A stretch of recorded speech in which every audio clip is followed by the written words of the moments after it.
Motorcycle চালানোর নেশায় কাল হলো দুই বন্ধুর। মা বাবার নিষেধ উপেক্ষা করেই রাতে বেরিয়েছিল আর ফিরল দুজনের নিথর দেহ। কক্সবাজারের চকরিয়ায় সদ্য কৈশোর উত্তীর্ণ দুই তরুণের মর্মান্তিক মৃত্যু এলাকার সবাইকে কাঁদাচ্ছে। পরিবারের আহাজারি থামছে না।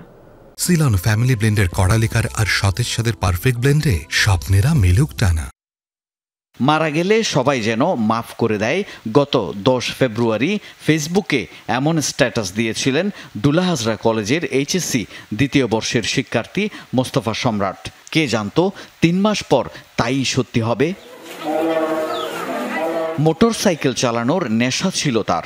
এই বয়সেই মোটরসাইকেল কিনে সবসময় তা নিয়ে পড়ে থাকায় নাখোশ মা রাগ করে মেয়ের শ্বশুর বাড়িতে চলে গিয়েছিলেন।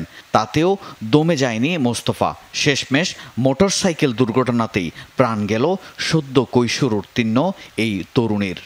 মোটরসাইকেল না নিবার জন্য মানে পরিবার থেকে ওর মা আব্বা মানে খুব নিষেধ করছে, মানে না নিয়ে এরকম করি, কিন্তু রাখতে পারছে না। ও কথা মানে নাই।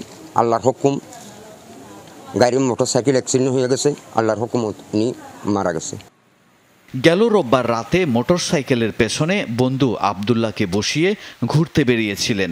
চট্টগ্রাম কক্সবাজার মহাসড়কের মাতামুহুরী ব্রিজের উপরে জিপের সঙ্গে মুখোমুখি সংঘর্ষে প্রাণ যায় দুজনেরই।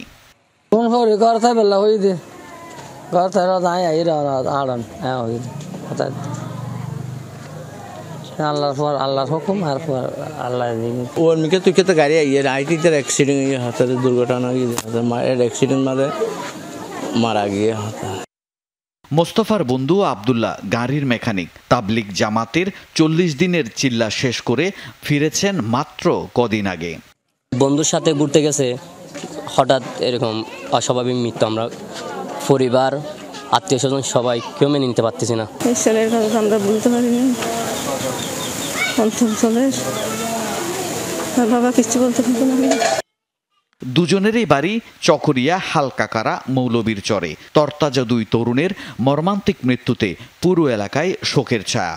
পরিবারে চলছে শোকের মাতম। জামশেদ চৌধুরী, যমুনা নিউজ।